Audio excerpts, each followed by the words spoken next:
보스턴의 한 지하 병동에 한 소녀가 격리되어 수용되어 있었습니다. 이 소녀는 정신질환이 너무 심해서 사람들이 다가오면 괴성을 지르며 사납게 공격을 퍼부었습니다. 의사들은 회복 불가능을 선언하고 독방에 수용했습니다. 소녀의 부모는 너는 차라리 태어나지 말았어야 했는데 라고 생각하고 더 이상 딸에게 미련을 갖지 않고 병원에 면회오는 일도 중단을 했습니다. 소녀는 온종일 독방에서 지냈습니다. 그런데 은퇴한 늙은 간호사 한 분이 예수님의 마음을 품고 이 소녀를 불쌍히 여기고 그녀를 살릴 수 있다는 희망을 갖기 시작했습니다. 그리고 관심을 가지고 사랑을 쏟기 시작했습니다. 소녀는 먹을 것을 주면 집어던졌고 말을 건네면 침묵으로 일관했습니다. 그러나 이 늙은 간호사는 6개월 동안 인내심을 가지고 끊임없이 관심을 보였습니다. 자, 결국 간호사의 지극한 사랑은 소녀의 마음을 움직였습니다. 소녀는 마음문을 열고 사랑을 받아들이기 시작했습니다. 자, 그러자 놀랍게도 회복 불가능하게 보였던 정신질환이 치료되기 시작했습니다. 마침내 소녀는 정신질환에서 완전히 해방되어 봉사의 삶을 살게 되었습니다. 자, 이 소녀의 이름은 헬렌 켈러를 세계적인 인물로 교육시킨 앤 설리반의 이야기입니다. 그녀는 자신이 체험한 예수 그리스도의 사랑으로 헬렌 켈러에게 희망을 품고 끊임없는 관심을 가지고 세계적인 인물로 키울 수 있었습니다. 사랑하는 성도님들, 이처럼 사랑은 사람을 살리는 위대한 힘이 있습니다. 에베소서 3장 17절로 19절 말씀에 보시면 사도 바울은 에베소 교회를 향한 기도가 나와 있는데요. 사도 바울의 정말 귀중한 기도라고 여겨집니다. 믿음으로 말미암아 그리스도께서 너희 마음에 계시게 하시옵고 너희가 사랑 가운데서 뿌리가 박히고 터가 굳어져서 능히 모든 성도와 함께 지식에 넘치는 그리스도의 사랑을 알고 그 넓이와 길이와 높이와 깊이가 어떠함을 깨달아 하나님의 모든 충만하신 것으로 너희에게 충만하시기를 원하노라 구하노라 라고 이렇게 되어 있습니다. 조금 더 쉽게 좀 한번 쉬운 성경으로요. 믿음을 통해 그리스도께서 여러분의 마음 가운데 살아계시기를 기도합니다. 또한 여러분의 삶이 사랑 안에서 강하여지고 또 깊게 뿌리내려 모든 성도들이 그리스도의 크신 사랑을 깨닫게 되기를 기도합니다. 그분의 사랑이 얼마나 한없고 넓으며 얼마나 깊고도 높은지를 진정으로 깨닫게 되기를 기도합니다. 그리스도의 사랑을 어느 누가 잴 수 있겠습니까? 그러나 그 사랑을 체험하여 하나님의 충만함이 여러분의 마음속에 채워지기를 기도합니다. 이렇게 되어 있습니다. 너무 귀한 기도입니다. 사도 바울은 기도를 할 뿐만 아니라 내가 이렇게 기도하고 있다고 에베소 성도들에게 말해주고 있는데요. 사도 바울은 에베소 성도들이 첫째로 사랑 안에서 뿌리가 박히고 터가 굳어져서 강하여지기를 기도했습니다. 그리고 지식에 넘치는 그리스도의 크신 사랑을 알기를 원했습니다. 그리스도의 사랑을 알기를 원했고요. 그 다음에 그 사랑이 얼마나 한없고 넓으며 얼마나 깊고도 높은지를 깨닫기를 기도하고 있습니다. 사랑, 한마디로 말하면 에베소 교회 성도들이 사랑을 알고 깨닫기를 기도하고 있는 것입니다. 사랑하는 성도님들, 사랑이 무엇입니까? 사랑은 취향을 뛰어넘는 아름다운 선택입니다. 하나님은 자신의 운명을 사랑하기로 결단하셨습니다. 성경의 이야기는요, 자신의 운명을 외면하지 않고 사랑의 길을 걸어온 한 존재의 이야기입니다. 하나님의 이야기입니다. 하나님이 펼치신 사랑의 모범은 사랑의 성품을 공유하고 있는 우리에게 커다란 도전이 됩니다. 자, 그런데 사랑에 대한 오해들이 있습니다. 먼저 이 오해를 먼저 풀어야 될 것 같아요. 사랑을 논하기 전에 우선 사랑에 대한 오해부터 살펴보는 것이 좋겠습니다. 사랑은 우리에게 너무도 가까이 있기 때문에 섣부른 규정은 오해에 오해를 더하기 쉽습니다. 많은 경우 우리는 사랑과 취향을 혼동합니다. 사랑이란 마음에 드는 대상을 골라서 좋아하는 것이 아닙니다. 그렇게 하는 것은 취향이지, 기호지 취향이지, 그건 사랑이 아닙니다. 자, 우리가 커피나 아이스크림을 선택할 때에 우리는 이것보다 저것을 더 좋아할 수 있습니다. 이것보다는 저것을 더 좋아할 수 있죠. 자, 유전자 안에 있는 그 성향과 자라오면서 겪었던 그 결핍이 우리를 그것으로 몰고 가고 있기 때문입니다. 취향과 기호는 결핍의 반영입니다. 어떤 것을 누리지 못하고 살면 그것을 갈구하게 됩니다. 만들어낸 허상 속에서 그것을 그리워합니다. 자, 그것의 부작용에 대해서는 잘 알지 못한 채 그것의 작용만을 생각을 합니다. 사랑은 욕망의 대상을 향한 기호의 표출이 아닙니다. 사랑은 자유로운 인격자 안에서 펼쳐지는 독특한 행위인 것입니다. 사랑이 마음에 드는 대상을 하루라도 빨리 만나면 해결되는 문제일까요? 우리는 대체로 사랑을 대상을 만나는 문제라고 생각을 합니다. 사랑을 단순히 매력적인 대상을 만나는 문제라고 간주한다면 그것은 사랑을 오해하고 있는 것입니다. 아직 사랑하는 대상이 없는 사람은 스스로 생각을 하죠. 자신은 사랑할 준비를 다 갖추고 있는데 마음에 드는 매력적인 대상을 아직 만나지 못했기 때문에 사랑의 관계가 시작되지 않는다고 생각을 합니다. 우리는 마음에 드는 대상을 만나기만 하면 사랑의 능력도 자연스럽게 형성될 것이라고 생각합니다. 아니죠. 우리가 사랑을 취향으로 이해한다면 나의 취향에 맞는 존재가 사랑의 대상이 될 것입니다. 우리가 사랑하기 어려운 이유는 내가 그를 향한 호감이 없기 때문에 사랑할 수 없다고 생각하는 것, 그게 바로 사랑하기 어려운 이유인 것입니다. 내 안에 그를 향한 좋은 감정이 없다면 사랑을 시작하는 것은 아마도 어려운 일일 것입니다. 우리는 우리 안에 없는 감정을 만들어내는 것은 불가능하다는 것을 잘 알고 있기 때문입니다. 그렇죠? 조작은 어떤 형태로든지 실패할 것입니다. 그렇다면 나에게 있어서 성품으로서의 사랑의 대상은 누구일까요? 자, 내 삶의 시간과 공간의 경계 가운데에 찾아오는 모든 존재가 나의 사랑의 대상입니다. 꼭 붙잡으시길 바랍니다. 나의 사랑의 대상은 나의 마음에 드는 존재만이 아닙니다. 나의 마음에 들지 않는 존재도 나의 사랑의 대상입니다. 자신의 마음에 들지 않는 대상이 있다고 해서 스스로를 책망할 필요는 없습니다. 우리에게는 취향이 있기 때문에 더 끌리는 대상이 있는가 하면 덜 끌리는 대상이 있고요. 심지어 가까이 가고 싶지 않은 대상도 존재할 수 있습니다. 사람이 누군가를 멀리하고 싶을 때는 그럴 만한 이유가 있기 마련입니다. 우리는 다른 이들에 대해서 그러한 반응을 보이는 자신을 이해할 수 있어야 합니다.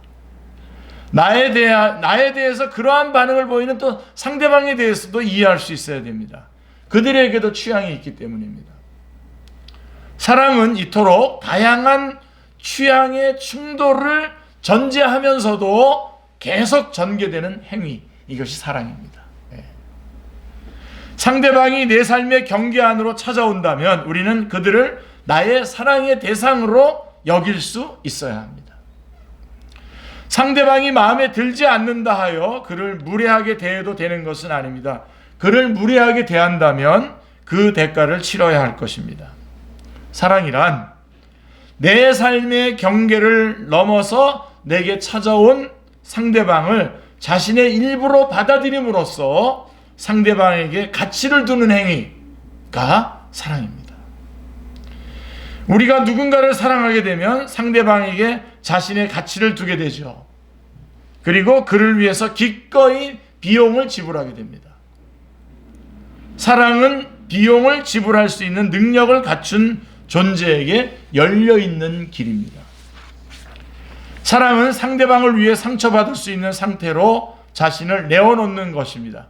사랑은 상대방의 고통을 감지하는 능력입니다. 자, 누군가를 사랑하게 되면 내 안에서 그 사람의 고통을 느낄 수 있습니다. 발뒤꿈치같이 딱딱했던 마음이 여린 상태로 바뀌기 시작합니다. 때로는 가슴이 찢어지는 아픔을 경험하기도 합니다.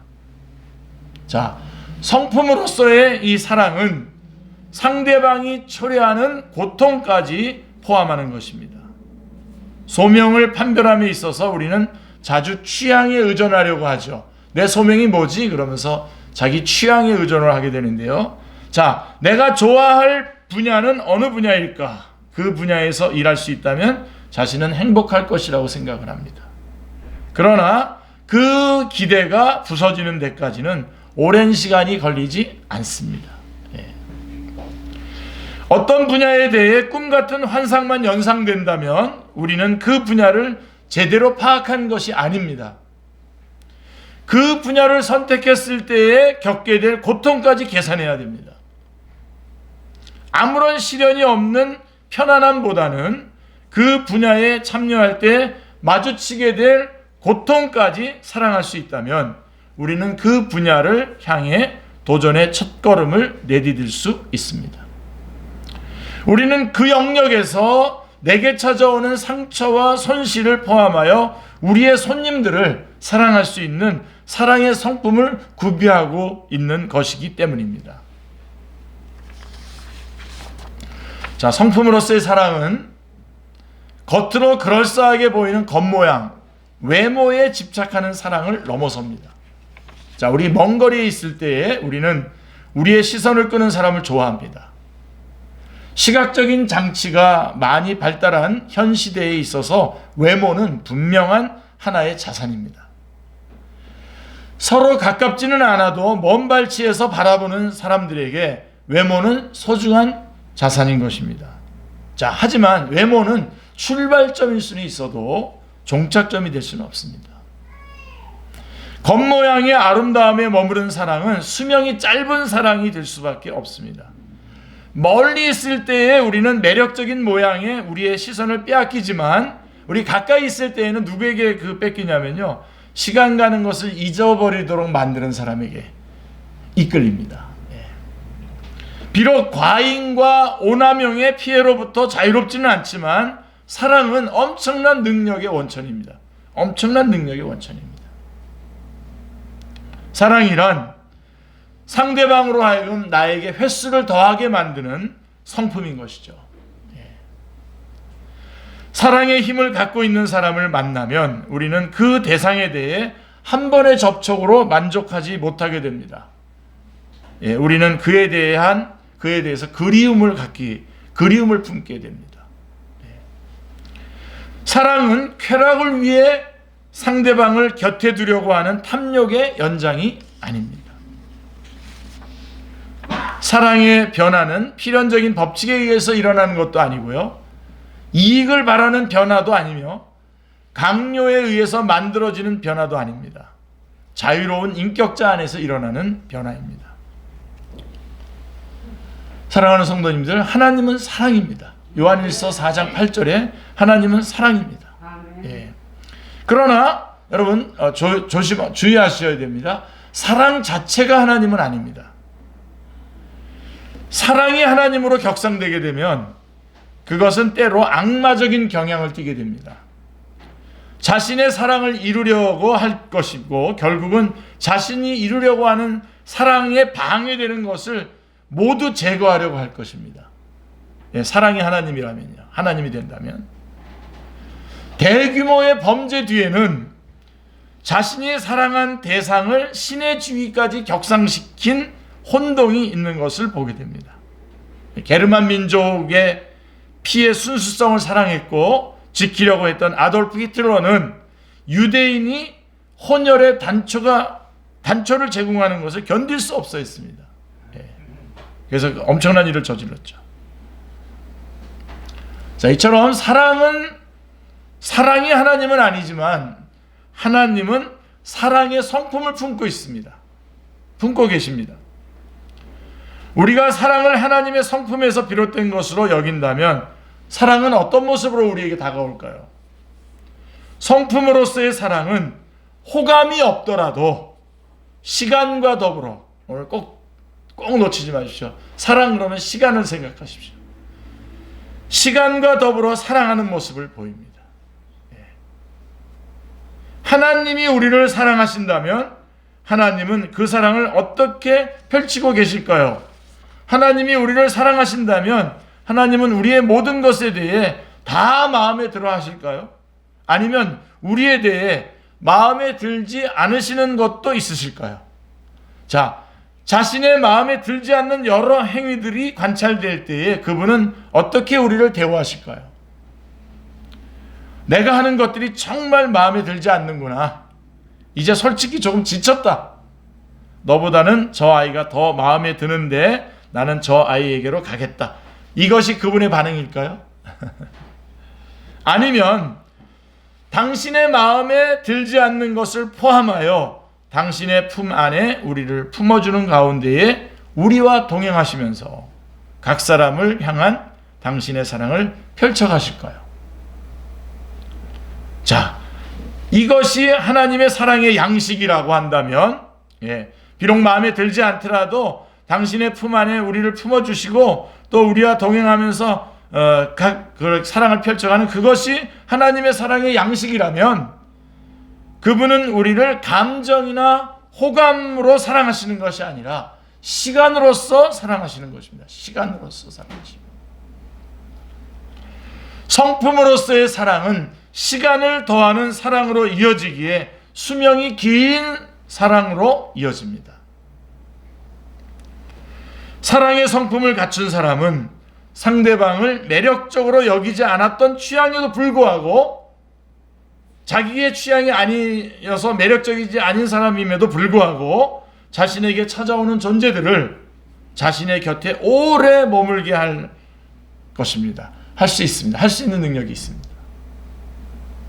사랑이란 상대방의 아름다운 면만 품지 않으며 상대방의 좋은 면만 바라지 않습니다.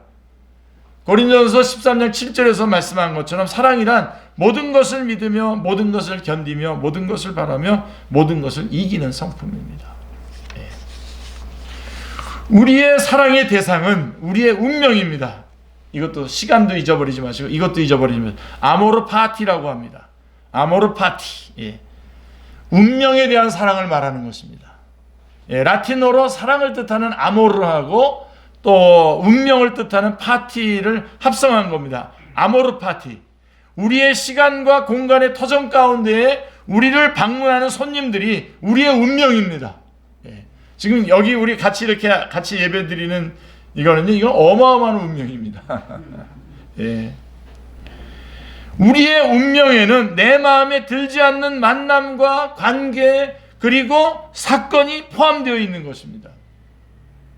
하나님은 우주와 인간을 만드셨습니다. 피조물을 만들지 않으셨다면 치르지 않아야 될 고통을 하나님은 치르셨습니다.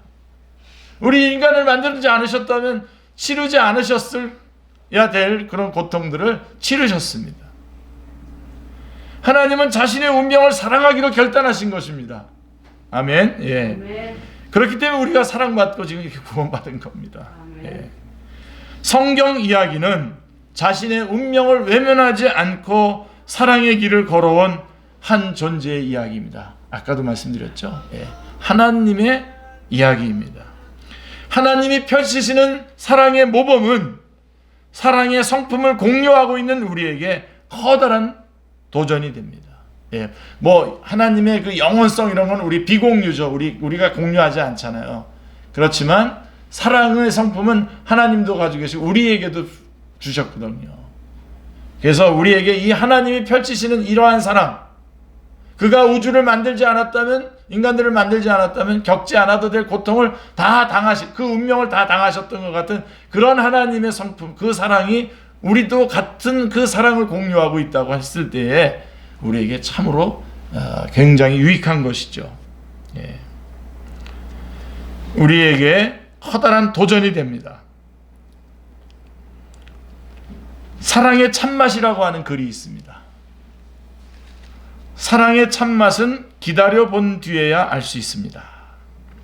화내는 사람, 신경질 부리는 사람을 속단하지 마십시오.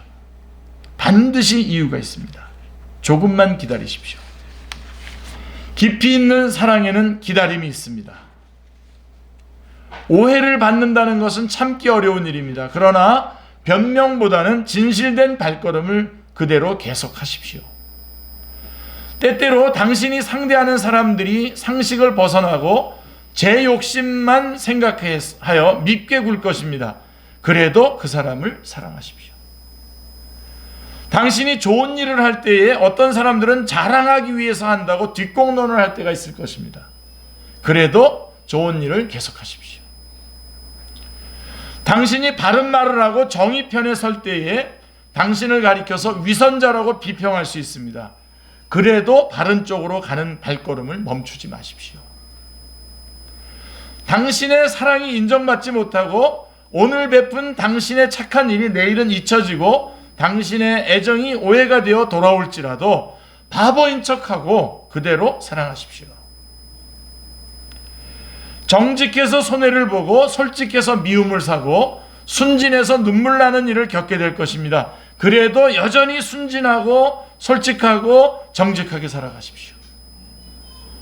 사람은 본래 지는 편을 응원하는 마음을 가졌음에도 불구하고 실제로는 이긴 사람, 권력 잡은 사람, 돈 있는 편을 따르기 마련입니다. 그러나 당신은 본래의 마음 그대로 지는 편을 응원하십시오. 예. 때때로 당신은 오늘까지 지은 집이 무너지는 경험을 할 것입니다. 그래도 억울해하지 마시고 다시 집을 지으십시오. 이미 완공된 집을 바라보는 기쁨보다 집을 지어가는 그 보람이 더 클 것입니다. 당신의 도움을 필요로 하는 사람이 엉뚱하게도 당신을 공격하고 사랑을 요구하는 사람이 때를 쓰며 손을 잡아주기를 기다리는 사람들이 돌아앉아 있을 경우가 있습니다. 그래도 눈 감고 사랑하고 듣지 말고 도와주고 말없이 끌어안아 주십시오. 사랑은 차별하지 않습니다. 사랑은 사랑받을 만한 상대를 고르지 않습니다. 사랑은 교환 조건을 제시하지 않습니다. 당신의 호의와 사랑이 최선이었음에도 불구하고 당신이 생각하는 최하의 보상이 올 때도 있을 것입니다. 그러나 보상이란 하나님이 내 마음속에 주시는 것이며 눈에 보이는 보상은 그다지 큰 것이 아닙니다. 주머니를 보고 사랑하는 것은 한 1년쯤 갑니다. 얼굴을 보고 사랑하는 것은 한 2년쯤 갑니다. 그러나 마음을 보고 사랑하는 것은 오래오래 갑니다. 그러니 당신도 받을 만한 사람이 되려면, 사랑받을 만한 사람이 되려면 마음을 곧게 쓰십시오. 미워도 다시 한 번이라고 하는 말이 있듯이 사랑하십시오. 사랑을 무슨 열매를 따는 것처럼 생각하지 마시고 나무를 가꾸는 것처럼 생각하십시오. 모든 일에 치근히 여기는 마음, 무한한 애착을 가진 행위, 이것이 당신을 하나님의 사랑으로 성숙시켜 줄 것입니다. 예, 제가 좋아했던 우리 세문안교회 담임이셨던 김동인 목사님의 글입니다. 지금 돌아가셨죠. 여러분, 사랑의 참맛을 아십니까? 고린도전서 13장 4절로 7절을 보시면요, 쉬운 성경으로 이렇게 되어 있습니다. 사랑은 오래 참습니다. 사랑은 친절합니다. 사랑은 시기하지 않습니다. 사랑은 자랑하지 않습니다. 사랑은 교만하지 않습니다. 사랑은 무례히 행동하지 않습니다. 사랑은 자기 유익을 구하지 않습니다. 사랑은 쉽게 성내지 않습니다. 사랑은 원한을 품지 않습니다. 사랑은 불의를 기뻐하지 않고 진리와 함께 기뻐합니다. 사랑은 모든 것을 덮어주며 모든 것을 믿으며 모든 것을 소망하며 모든 것을 견뎌냅니다. 사랑이 참맛을 드러내는 하나님의 귀한 자녀들 다 되시기를 주님의 이름으로 축원합니다. 기도하겠습니다. 하나님 아버지, 감사합니다. 오늘 귀한 주일 주께서 말씀 주셔서 살아계신 주님의 음성을 듣게 하여 주셨사오니 감사합니다. 저희가 사랑에 대해서 많이 이야기하고 또 사랑한다고 생각했지만 오늘 다시 한번 사랑이 무엇인지, 하나님의 사랑을 우리가 어떻게 닮아가야 할 것인지 가르쳐 주셔서 하나님 감사합니다. 이제 사랑의 참맛을 드러내는 하나님의 귀한 자녀들이 다 되게 하여 주시옵소서. 감사드리오며 주 예수 그리스도의 이름으로 기도드리옵나이다. 아멘.